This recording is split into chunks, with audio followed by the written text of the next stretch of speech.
It is 8:19 a.m. Pacific Standard Time. It's the 18th day of February, which means it's Ash Wednesday 2026 and the beginning officially of the season of Lent, if you are so inclined. Yesterday was, I believe, Fat Tuesday, and Monday, I don't know if Fat Tuesday is the official beginning of Mardi Gras or not. I want to say it's the Monday before, but today is definitely Ash Wednesday. It's the beginning of 40 days of prayer, fasting, and you whatever it is that you choose to do. And also, it's a good idea to pick one thing that you really like and give it up. A lot of people say we're not going to drink alcohol. Some people are giving up sugar. Some people give up coffee, and you basically don't do it anymore for 40 days. It's sort of a replacement for fasting, but not really. And even fasting, straight up fasting for 40 days is probably not a good idea. You need food, okay? You need food. Today, on this Fat Tuesday, California is going to start enforcing state-level crypto licensing. Think the New York State Bit License. It's coming. And then we're going to talk about $100 million in crypto-backed mortgages. I don't know how that's working out for them right now, but I guess we'll see. Peter Thiel, dumping ETH like a madman. And then Coinbase, Brian Armstrong, he's pushing back on the claims that he scuttled the Clarity Act. Yeah, we'll see. Yeah, okay. Anyway, Wall Street pushing deeper into prediction markets. You just got to laugh about some things. And Abu Dhabi's got a couple of sovereign wealth funds holding a shit ton of BlackRock's Bitcoin ETF. Paradigm is defending Bitcoin mining and how it helps out electricity grids. We'll do that one. And then we're going to end with a survey of crypto users and how they are receiving their salaries and a couple of other things that they use. And surprisingly, a lot of them are using stablecoins. I guess that would not be surprising, except I kind of expected it to be a little bit more. But hey, whatever. Before we begin any of this stuff today, I want to let you hear from a good buddy of mine. His name is Alex Karp, and he's the CEO of Palantir. And if you have not heard this particular clip that I'm about to play, then it should make you go, huh. Now, the very first thing that I thought, and in my gut, I'm still kind of thinking, is this AI generated?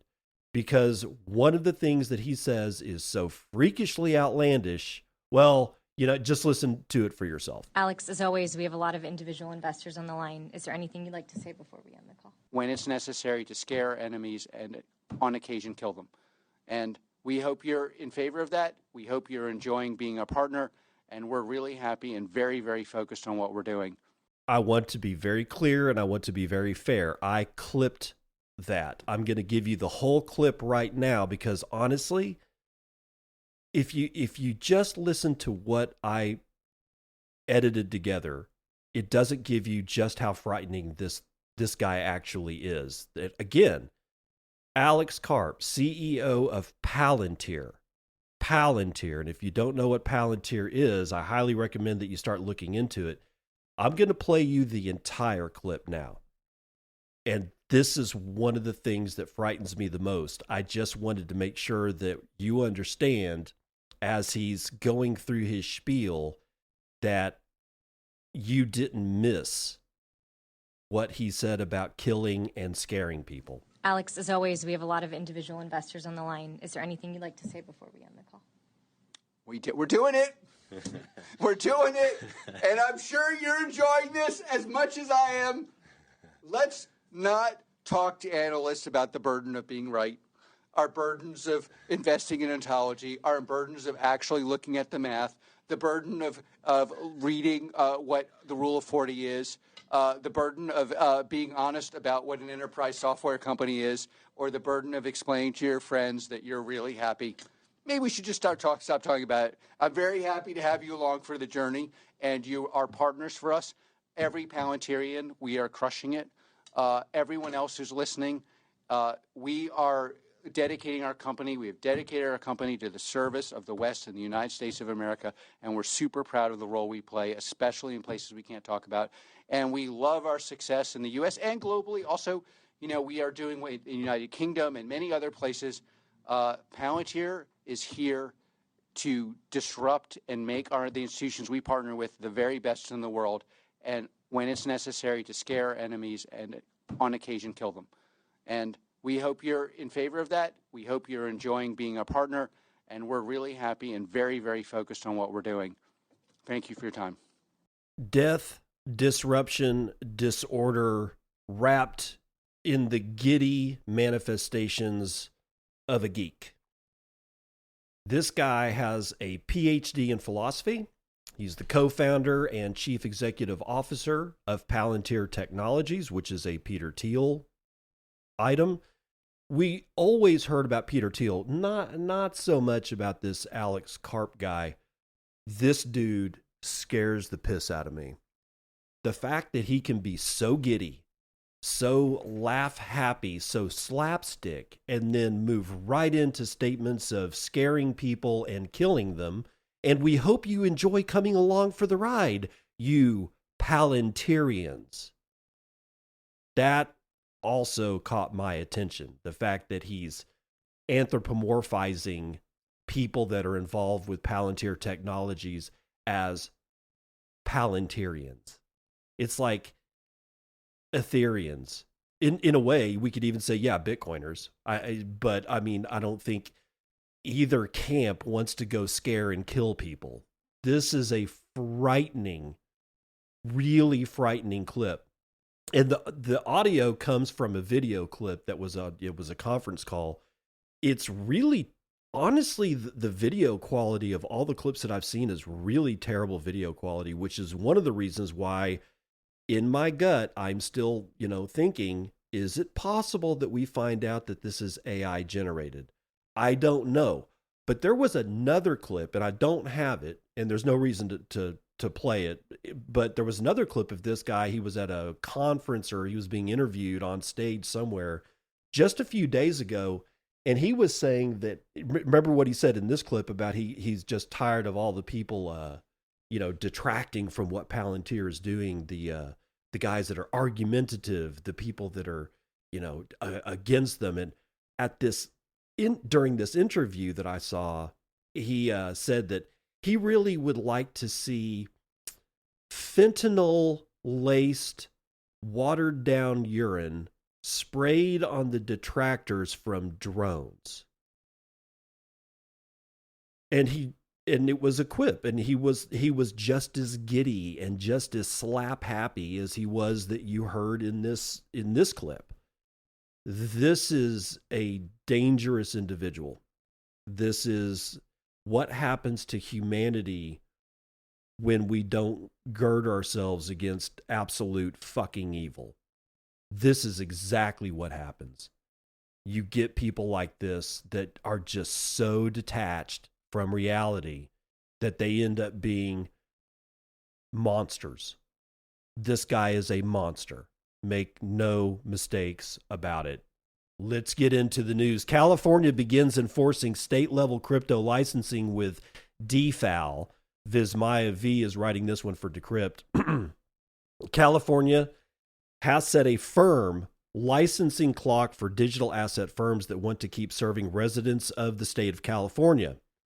The California Department of Financial Protection and Innovation issued a formal implementation update for the Digital Financial Assets Law, confirming that any individual or company conducting covered crypto activity for or on behalf of California residents must, by July 1st of this year, hold a DFAL license, have submitted a license application, or qualify for an exemption. Applications will open March the 9th, 2026 through the nationwide multi-state licensing system, with regulators urging firms to review the NMLS checklist and attend industry training scheduled for March 23rd. Signed into law in October of 2023 by Governor Gavin Newsom, DFAL creates a comprehensive statewide licensing and supervisory regime for many crypto asset services, including additional requirements for crypto kiosks. The law's structure and scope has drawn comparisons to New York's 2015 BitLicense, a regulatory framework that once drove major firms like Kraken and Bitfinex out of that state amid industry backlash. California is home to roughly a quarter of the country's blockchain firms, raising familiar fears of another regulatory-driven exodus. Quote, California is the fourth largest economy in the world, so its regulatory choices inevitably carry weight. While DFAL is a state law, companies that want access to California residents may standardize their compliance programs nationally rather than operate state by state. Joe Chiacolo, executive director of the California Blockchain Advocacy Coalition, told Decrypt. Chiacolo, I think is how you pronounce it, said clear, predictable rules have improved past state licensing efforts, but warned of transition strain, adding, quote, clear rules tend to attract serious operators and institutional capital, and that marginal or under-resourced players may choose to exit California rather than meet the new licensing standards, end quote. On potential approved backlogs, the executive said DFPI has taken proactive steps, opening applications March the 9th and releasing a detailed checklist, which he said should reduce disruption for firms that file early with complete applications. He also flagged risks apart from market consolidation, cautioning that if enforcement is seen as overly aggressive or misaligned with operational realities, activity could move offshore or underground. Quote, striking the right balance between consumer protections and market viability will be key, he added. Companies that miss the deadline without an active application or a valid exemption will face enforcement action. California, like New York, can kiss this industry goodbye. Why would they do it, considering what was clearly seen after the installation of the New York State BitLicense? Because New York, while the financial, essentially kind of the financial capital of the world, it wasn't as much tech driven. And Bitcoin and crypto is inevitably tech driven. So I think Governor Newsom thinks that just because all this is based in technology, and California is kind of the technology center of the world, kind of, there arguments can be made against that, but only a few of them. It's very clear that Silicon Valley is there. It's very clear the history of technology in California, and I'm thinking that Gavin Newsom thinks that because of that none of these blockchain firms will move, that none of these financial technology firms would actually deign to get out of the state of California. Governor Newsom is wrong, because they're all going to move to Texas. A lot of tech firms have already moved to Texas. Tesla's headquartered out there. SpaceX is now headquartered out there. I think X is going to end up headquartered out there if it isn't already. All these people have already been leaving the state of California. This is not helping the cause for Californians. And it's just going to throw California into a quandary as to whether or not they're going to retain fourth largest economy in the world. It's a dumb move, and he's going to pay through the nose for it. I guarantee it. But let's go on to mortgages. Milo tops 100 million in crypto mortgages. Record $12 million home loan has been made. Bitcoin Magazine's Micah Zimmerman writing, Milo A Miami-based financial technology firm focused on crypto-backed lending announced it has originated more than $100 million in crypto mortgages, marking a milestone in the use of digital assets as collateral for home financing and purchasing. The company said the total includes its largest single transaction to date, a single $12 million crypto mortgage, as demand grows among institutional and high net worth borrowers seeking alternatives to traditional mortgage structures. Milo's crypto mortgage product allows clients to pledge Bitcoin to secure financing for home purchases without selling their holdings. The company said it offers up to 100% financing with loan amounts of up to $25 million, removing the need for cash down payments and avoiding taxable events that can come with liquidating crypto assets.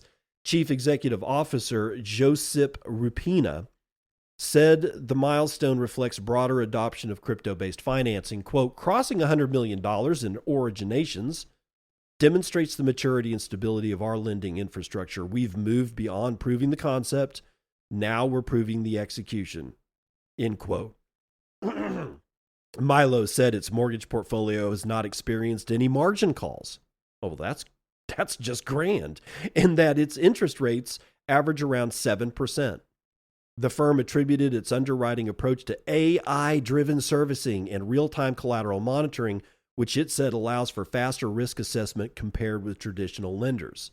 The company also highlighted a self-custody mortgage option, which lets borrowers maintain the control of their Bitcoin while still qualifying for financing. In its standard crypto mortgage structure, Milo said client collateral is held through custodians Coinbase and BitGo. Adam Back, CEO of Blockstream, said crypto-backed mortgages could expand real-world financial use cases for Bitcoin holders. Quote, while Bitcoin continues to appreciate, buyers are able to build equity in real estate and don't have to sell their long-term conviction. End quote. That's Adam Back saying that, by the way. Beyond mortgages, Milo said its crypto loan business is expanded sharply, with its loan book quadrupling in the year 2025. The firm offers crypto-backed loans starting at an 8.25% interest rate, which it said clients have used for purchases including additional Bitcoin, land acquisitions, home renovations, and business investments. Back in 2022, Milo began developing what it now calls its first U.S. Bitcoin mortgage, allowing buyers to use their BTC holdings as collateral to purchase property without selling for a down payment. The company said the 30-year product can finance 100% of a home purchase, with CEO Josip Rupina and Miami Mayor Francis Suarez framing it as a way for Bitcoin holders to qualify for mortgages while keeping exposure to BTC's upside.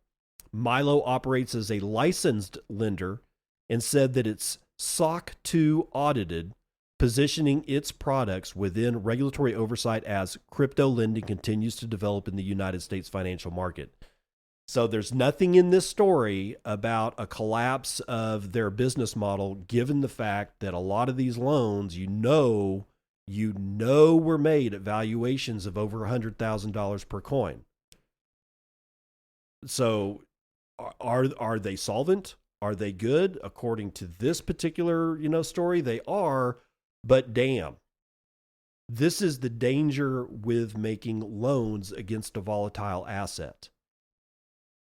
Does it mean that I hate Bitcoin? No, clearly not. The name of this podcast is Bitcoin but I'm also a realist.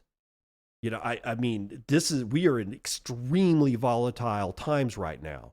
This is not the time to be making a loan against your Bitcoin unless you're doing something that's at least kind of smart and taking like only 10% of the value of one Bitcoin. So instead of $67,000, you're only taking, $6,700 worth of loan against that one Bitcoin, which I know seems extreme, but we're in extreme economic, financial liquidity crises and geopolitical risk on and risk off situations. I don't know if we're at war with Iran yet. I don't know if we're going to be at war with Iran until Easter. Who knows? I know oil prices are spiking because everybody's thinking that we're just going to bomb the living shit out of them. So this is honestly, just be very, very careful. Be extremely careful when you're making these loans. I don't have anything against Milo themselves. They seem to be an okay company. I've heard them on a couple of different podcasts. The guy seems like above board, seems to know what he's doing. But still, exercise caution.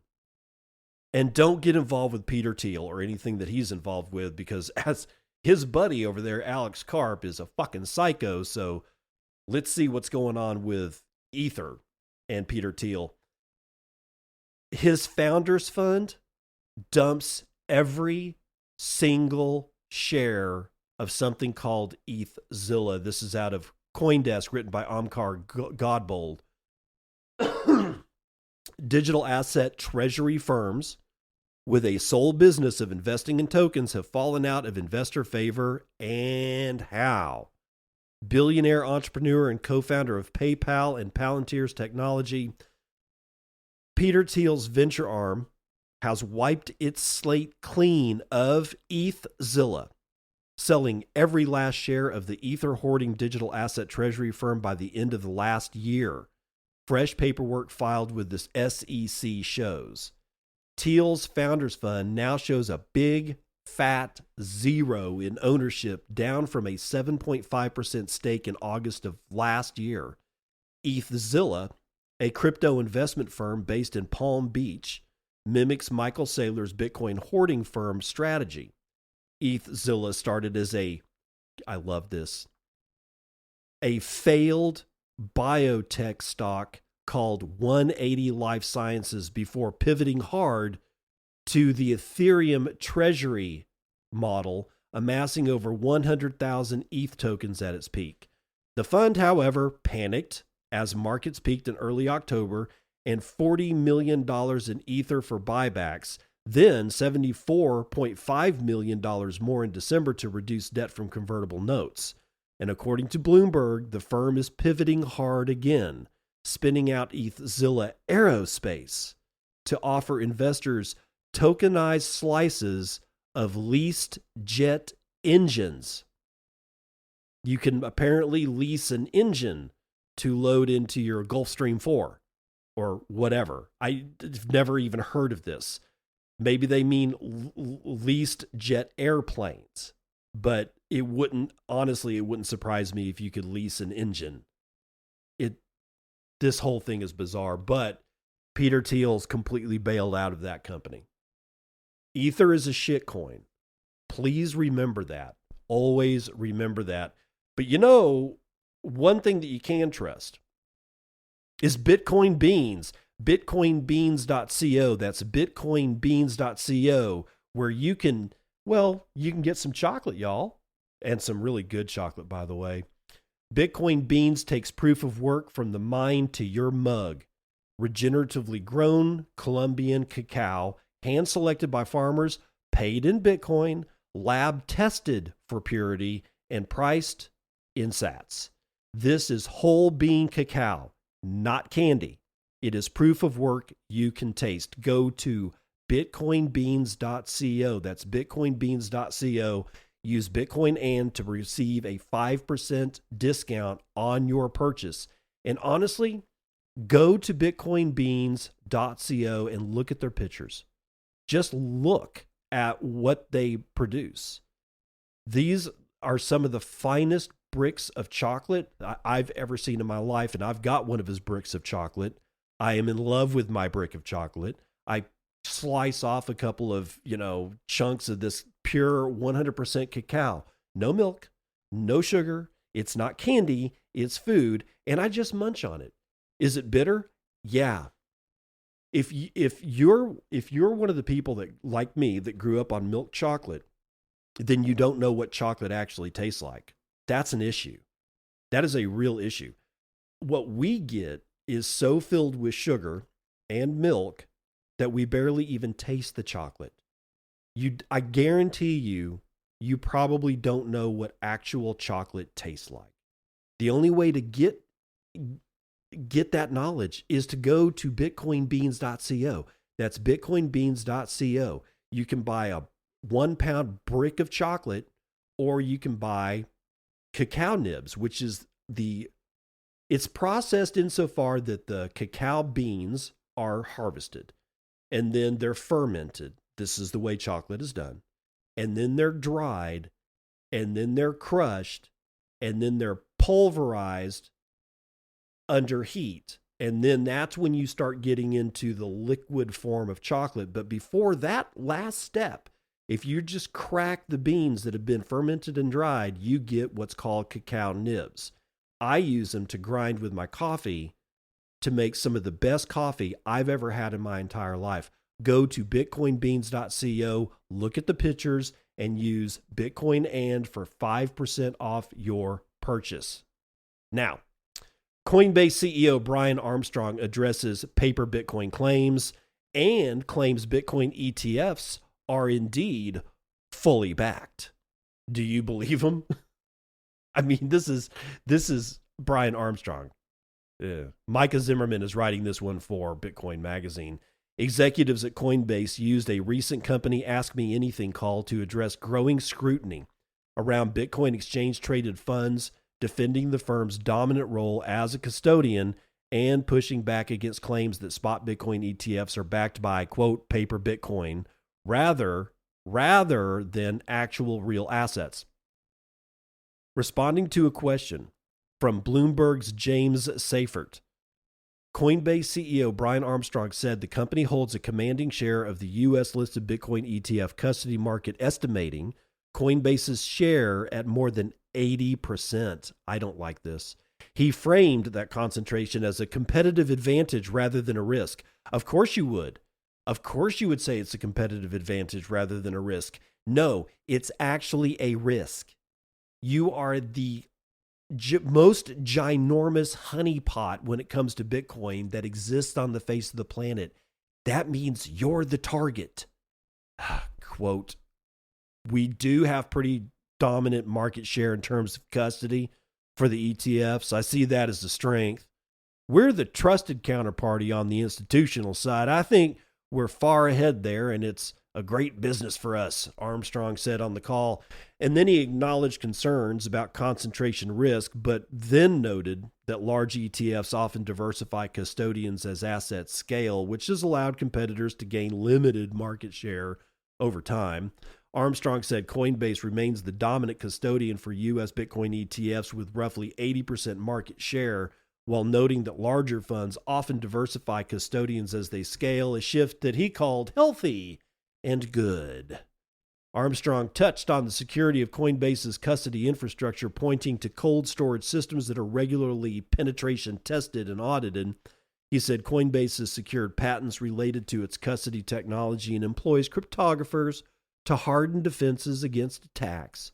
Large financial institutions and government clients also conduct their own audits, he added. When Seifert asked about sentiment circulating on social media that Bitcoin ETFs are not fully backed by real Bitcoin, Armstrong said he does not understand where those concerns originate, reiterating that spot Bitcoin ETFs are required to be fully backed by the underlying asset. Coinbase Chief Financial Officer Elisa Haas offered more detail, explaining that critics are often calling for public proof of reserves, such as disclosures of on-chain wallet addresses tied to ETF holdings. Haas said Coinbase does not disclose client wallet addresses for security and confidentiality reasons, but stressed that ETF issuers and custody clients can independently verify their assets on-chain. Haas said the custody business is separately audited, noting that Coinbase produces SOC 1 and SOC 2 reports that demonstrate controls are in place and operating effectively. Those audits reconcile holdings back to the blockchain and confirm that assets are segregated by clients, including ETF issuers. Haas said, every custody client can see its assets on-chain and knows the addresses associated with its holdings. Quote, we would never disclose addresses that we hold on behalf of the clients, she said, adding that Coinbase could explore tools that allow clients themselves to disclose proof of reserves themselves if they so chose. I'm going to pause there to say I agree with that. How would you feel if you had like a Wells Fargo bank account and they just released your bank account number and the assets that were in it to, like, NBC News. You really wouldn't like that. So from this standpoint, I hate to say it, but I fully side with the fact that Coinbase isn't releasing that information. If the client wants to release that information, then let the client release that information. And it's when we get to people like Michael Saylor who absolutely refuse to show proof of reserves, you can get mad at him. But don't get mad at the third party for, doing right by their clients. I mean, at least Coinbase is doing that correctly.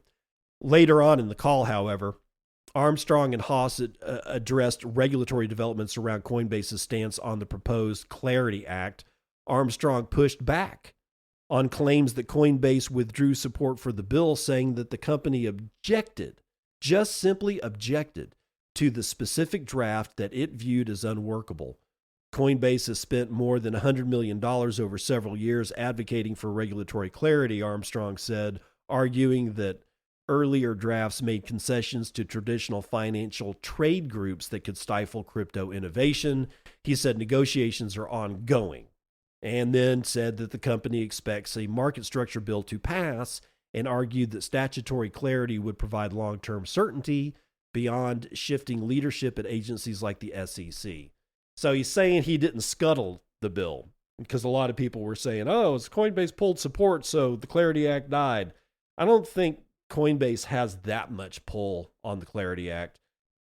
I don't think they have zero pull either, but I don't think they have that much pull. Still, if Brian Armstrong really meant what he said as to exactly what provisions that he was taking issue with, and I've reported about it here before, it was about the banking lobby not allowing yield on stablecoins. That they don't want stablecoins to produce a yield because it could cause problems for the banks, insofar the banks would lose deposits because people are going to want a better yield, and I guarantee you stablecoin companies would be able to offer, at least at the forefront, a better yield on savings. And the banking infrastructure doesn't want that. In this particular case, if Brian Armstrong, if that really was his problem as to why he pulled support from the Clarity Act, I got to say that I'm on his side on this one. And again, I trying publicly admitting that you agree with somebody that you just don't like because they've never really liked Bitcoin at all, no matter what he says. It's kind of a brutal feeling. But I have to admit it.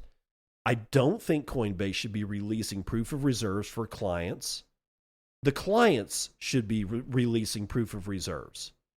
I do agree with Brian Armstrong that fuck the banking sector.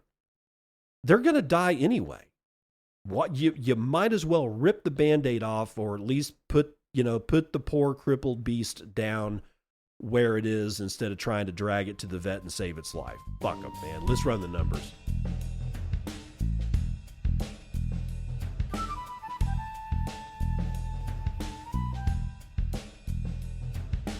CNBC, futures and commodities. Well, we're not at war with Iran yet, I guess. After I took a quick scan of the news, why would I scan the news for war with Iran? Well, Brent North Sea oil is up 3.5 points to 69.76. West Texas Intermediate is up 3.7% to 64.68. Natural gas is the hedge today. It's down 2 points to below $3 for the first time in quite a while, $2.96 per thousand. Gasoline is up 2.5 points to $1.96 a gallon, and Murban crude is up 3 1/3, topping $70 by 20 cents. Metals are screaming today. Palladium is up 4.6. Gold is back above 5,000 at 5,026 and 8 dimes after a 2.5% rise. Platinum is up 4.5. Silver is up 6 1/4 to $78.10. Copper is up 2.8%. Biggest loser in ag today is cocoa, 4.47% to the downside. Biggest winner is sugar, 1.8% to the upside. Live cattle is up 0.04%. Lean hogs up 0.3%. Feeder cattle up 0.14, so basically a sleepy livestock futures action going on there. Indices, S&P is up 0.8%. NASDAQ is up 1 1/3. The Dow is up half a point. We're saved. S&P mini is up a full point right now, but we've got some struggle in Bitcoin, $67,060. Still a $1.34 trillion market cap, but we can only purchase 13.4 ounces of our favorite shiny metal and paper rock with our one Bitcoin, of which there are 19,991,198.03 of, and average fees per block are well average, 0.02 BTC. Taken in fees on a per block basis, there are 12 blocks carrying 67,000 unconfirmed transactions waiting to clear at high priority rates of 2 sats per VByte. Low priorities will get you in at 0.3, 1.05 zettahashes per second. So the V-shaped recovery still in play for the security of the Bitcoin network, which is what hash rate tells us. From yesterday's episode of Bitcoin and New World Disorder, I got Nostr Gang with a short row of sticks says, thank you.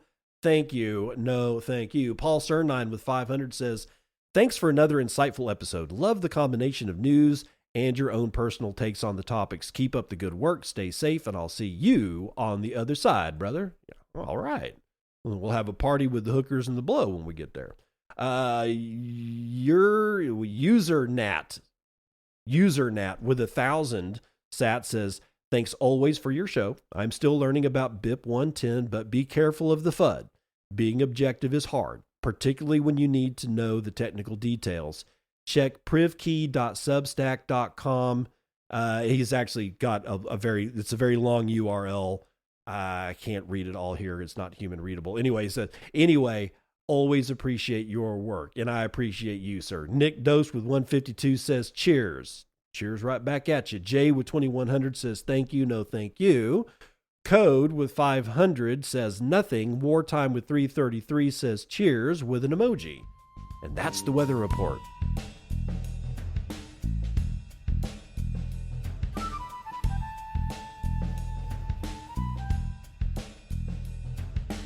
Welcome to part 2 of the news that you can use, where Wall Street pushes deeper into prediction markets with new ETF filings. Oh joy. What new fresh hell is this one? Vismaya Via is going to tell us about it from decrypt.co. Wall Street's latest push into political prediction markets is drawing both strong liquidity expectations and warnings of manipulation from industry experts as major ETF issuers race to launch election-linked funds ahead of the U.S. midterms. Let's pause. A derivative on a prediction market. Maybe not exactly, but close enough for government work, right?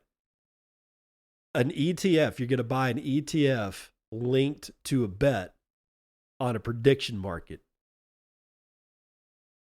I feel safer already knowing that the financial wizards of our time are making derivatives on open betting. Sure. Oh, David, but they did that in the housing market. Yeah, but it's not an open bet. An open bet literally means that you know it's gambling. It's couched as gambling.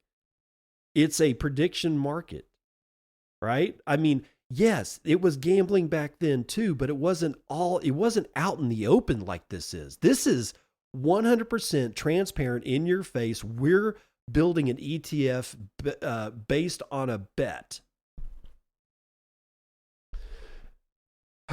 This is the state of the world financial institutions. And we wonder why there's so much strife around the world. Fund managers, Bitwise Asset Management. Oh, God. And I like Bitwise. I can't believe they're in this. Bitwise Asset Management, Roundhill Investments, and Granite Shares are seeking to launch prediction market ETFs with Bitwise products falling under a new platform brand, Prediction Share, offering exposure to contracts tied to the 2028 U.S. presidential race and the 2026 House and Senate midterms, which are this year. The listed funds cover the 2008 or 2028 presidential elections and, of course, the midterms, including separate products for whether Democrats or Republicans win the presidency in 2028 and whether Democrats or Republicans control the Senate and the House in 2026. Quote, given the level of interest in these event markets, providing liquidity would be very attractive for various hedge funds and quantitative trading firms. Ganesh Maidhar, investment professional at Further Ventures, told Decrypt, pointing to surging demand for contracts tied to U.S. election outcomes. Meanwhile, Kadan Stadelman, CTO of Komodo Platform, told Decrypt that, quote, political prediction markets create opportunities for insiders to trade on classified information and can also open the elections up to manipulation. Oh, the Russians. I can see it already. U.S. midterm elections are widely treated as referendums on the sitting administration, and historically, the president's party rarely gains seats across both chambers, dynamics that tend to increase hedging and speculative activity around outcome probabilities. On Prediction Market Myriad, owned by Decrypt's parent company, Dastan, President Trump's approval rating is edging past the midpoint at a 50.1 percentage point standing. Made here said political polarization and policy uncertainty have supercharged activity on platforms such as Polymarket and Kalshi, where traders already speculate on elections and macro events. Quote, regulating these markets and making it accessible to the broader retail audience is the next step in the evolution of event contracts, he said, adding that market makers are drawn to volatility and tight spreads. Let me read that again. Regulating these markets, and pay attention here, making it accessible to the broader retail audience is the next step in the evolution of contracts. They're coming after your money because they know you're desperate. Stadelman, however, said timing also reflects market conditions and product competition, with U.S. crypto funds seeing weeks of outflows and spot Bitcoin ETFs delivering muted momentum. Issuers are searching for new themes. Bitwise is positioning early, he said, to capture opportunity before regulators catch up with the technology. He added that demand could still be strong. Quote, in the U.S., gambling has become part of life's fabric. I suspect liquidity will be robust. Oh, I got to pause again. In the U.S., gambling has become a part of life's fabric. Why? Why would you build fabric with a thread as weak as gambling? Because of desperation. That's why. And it's not good. I hate gambling with a passion. There are a lot of people out there, and they have like a pet peeve. I can't stand gambling. We gamble every day with our lives, just walking across the street. That's enough for me. We gamble with our children's lives if we send them to school or let them go play with friends at somebody else's houses. We gamble all day long. We don't need any more gambling. And we certainly don't need to be doing it with our financial futures, which we gamble with anyway. But straight up casinos that are built to take your money is not really gambling. You're just paying the house to have some fun. And if you do it that way, I've got one friend, I respect his hustle when it comes to gambling because he understands what gambling is. He says, I will take $1,000 to Vegas, and after it's all gone, then I will leave. Or I leave in 2 days, whichever comes first. I can respect that because he's like, for me, it's not trying to win money. He's like, I fully expect to lose that money, but I want to see the showgirls. I want to be served drinks by pretty chicks. I want to hang out and smoke cigars while I play cards. Okay. That's the attitude that I can get behind that because that's paying a ticket for entertainment. That's not gambling. You're paying for being on the casino floor, actually performing different things that for you are fun. but that's very few and far between for a lot of gamblers. That's how desperate people are that we now we have the company Bitwise literally saying that it's part of life's fabric to gamble, and that they want to do this before they get caught up in regulations. They want to get a big old chunk of money before US regulators figure out, oh shit, this is gaming. It makes me sad. Meanwhile, prediction market operators are facing enforcement actions across multiple states, and then they go back into the regulators in Nevada, Massachusetts, going after Kalshi and Polymarket. I've reported on that endlessly and exhaustively. We don't need any more of that. The fact that market makers are stepping in with ETFs to provide liquidity for the retail crowd is troubling at best. And then we go to Abu Dhabi, where the sovereign wealth funds now hold over $1 billion in BlackRock Bitcoin ETF. Atlas 21 brings it to you. Not one, but two Abu Dhabi sovereign wealth funds held over $1 billion in BlackRock spot Bitcoin ETF at the end of last year, according to documents filed with the U.S. SEC. Mubadala Investment Company reported owning 12,702,000 shares of the BlackRock fund with the ticker IBIT, valued at approximately $631 million. Al-Warda Investments, the investment arm of the United Arab Emirates government, reported holdings of 8.218 million shares valued at $408 million, for a combined total of over 20 million shares of BlackRock's Bitcoin IBIT ETF. Separate 13F filings show that Mubadala increased its IBIT shares holdings by 46% compared to its third quarter filings with the SEC. For much of last year, the Abu Dhabi fund had maintained a position above 8 million shares in IBIT. BlackRock's spot Bitcoin ETF remains the largest of its kind, with assets under management of approximately $58 billion. The fund's value has declined with the drop in Bitcoin's price in recent months. 13F filings are submitted quarterly to the SEC by institutional investment managers holding a minimum of $100 million in assets under management. So they seem to still like the Bitcoin ETF. But that was last year's numbers. And we don't really have what those sovereign wealth funds have done with their IBIT shares yet. And we won't know until next quarter. Paradigm defends Bitcoin mining's grid benefits in a new report. This is out of bitcoinnews.com. As governments worry more about electricity use, Bitcoin mining is under growing pressure. Lawmakers in the U.S. and other countries are discussing new rules for data centers because they fear rising energy demand could increase power bills for regular consumers. But decentralized finance and digital asset investment firm Paradigm says Bitcoin mining should not be blamed. In its latest report, the firm argues that Bitcoin mining does not harm the power grid. In fact, it says mining can actually help make energy systems more stable. Paradigm says Bitcoin mining works very differently from traditional data centers.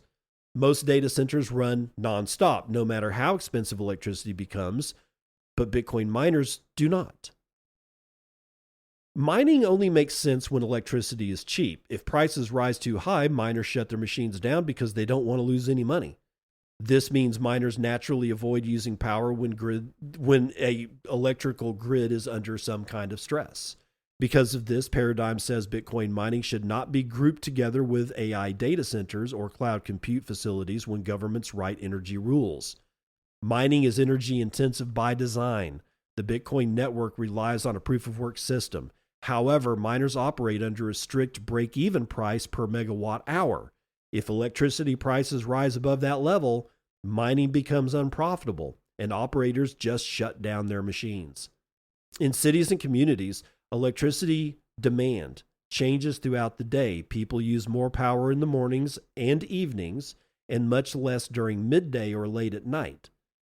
Power grids must always stay balanced, but excess electricity during low demand hours often goes unused and can harm the infrastructure.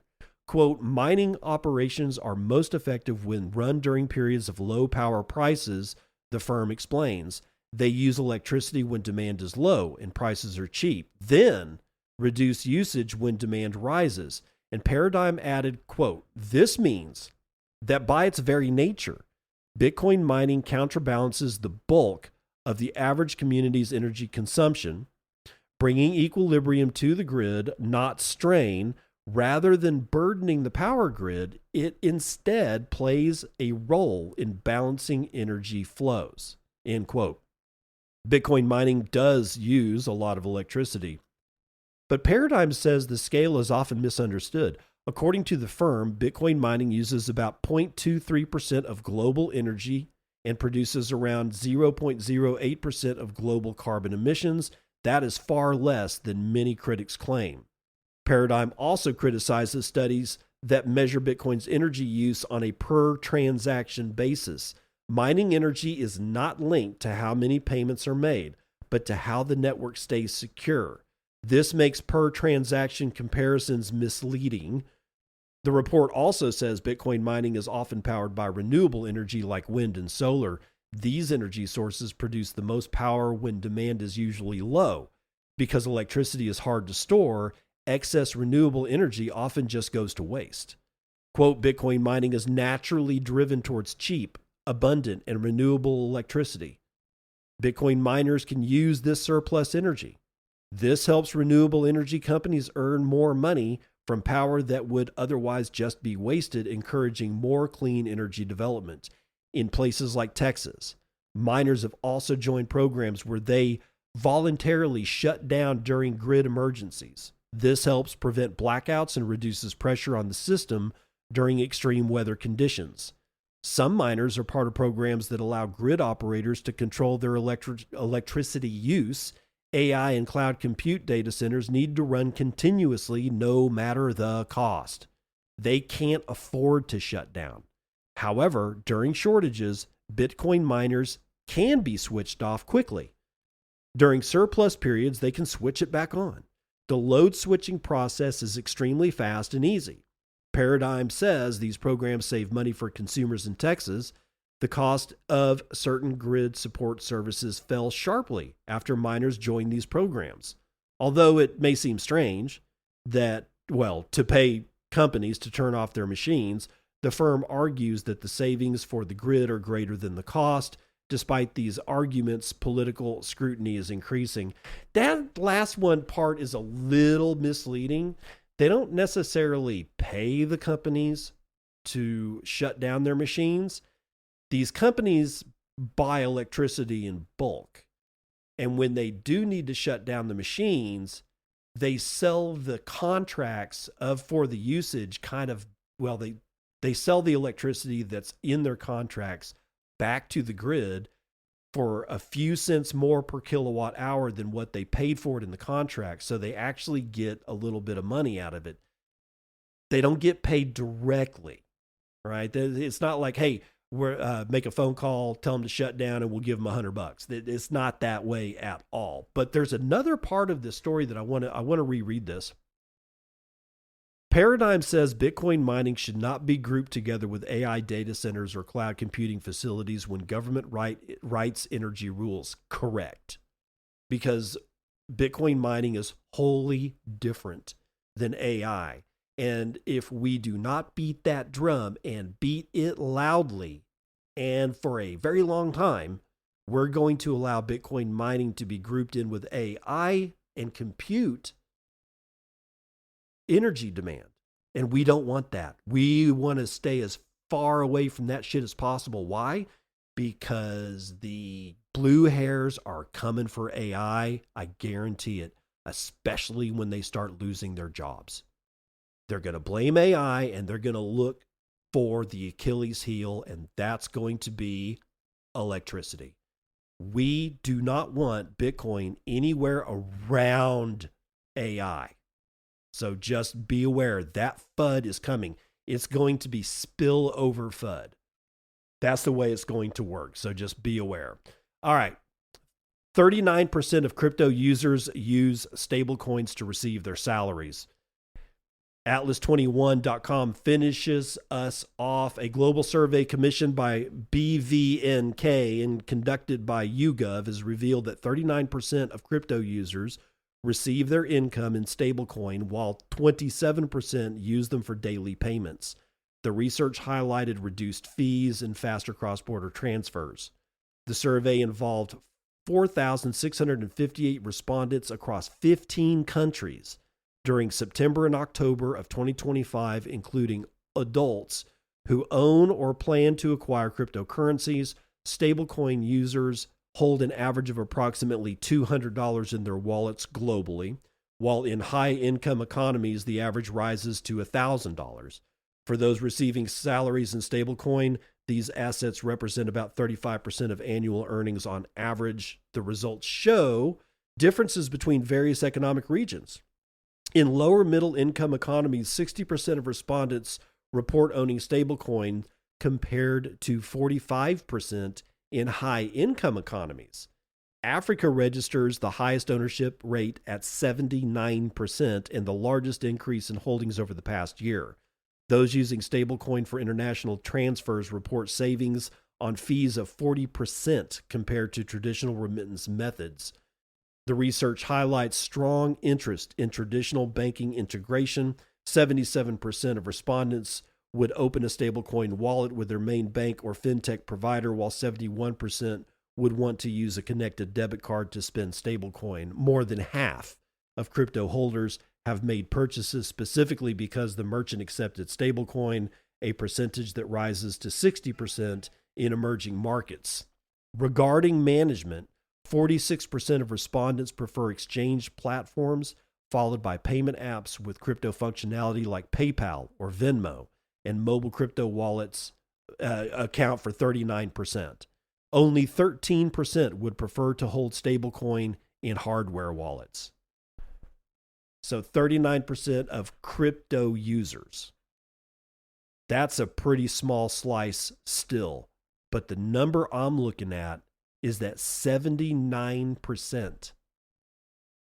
Africa registers the highest ownership rate at 79% and the largest increase in holdings over the past year. I've been beating that drum for a long time. You got to keep your eye on the continent of Africa, Central America, and South America before you look at anywhere else.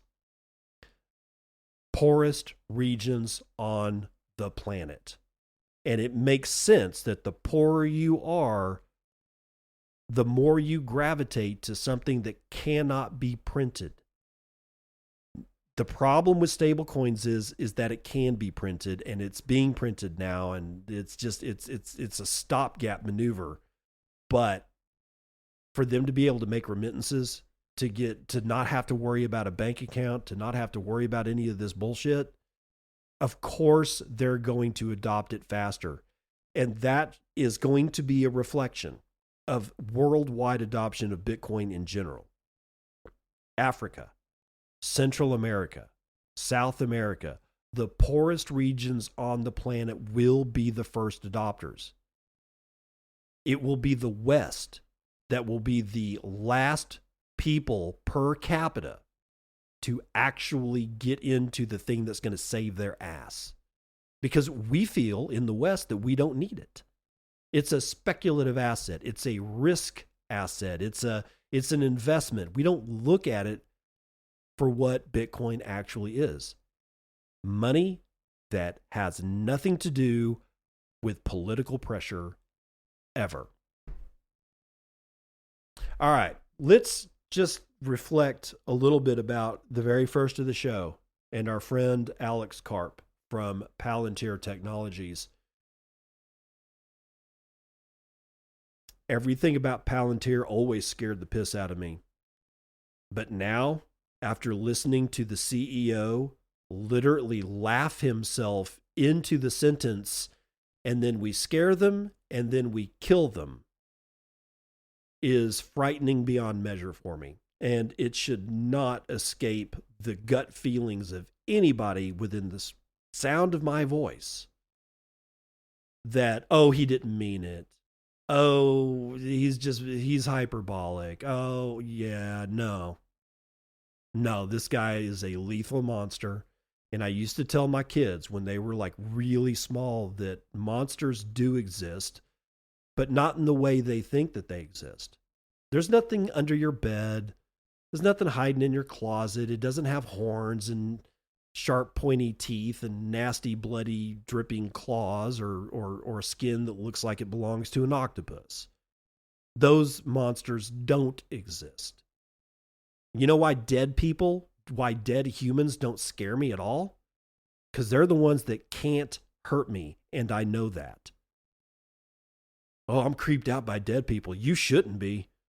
You should be creeped out by people like Alex Karp, who's walking around with a billfold full of billions of dollars and a company that is scraping your data in ways that you can't even fathom and doing things with it that would make a XXX rated porn AI company blush.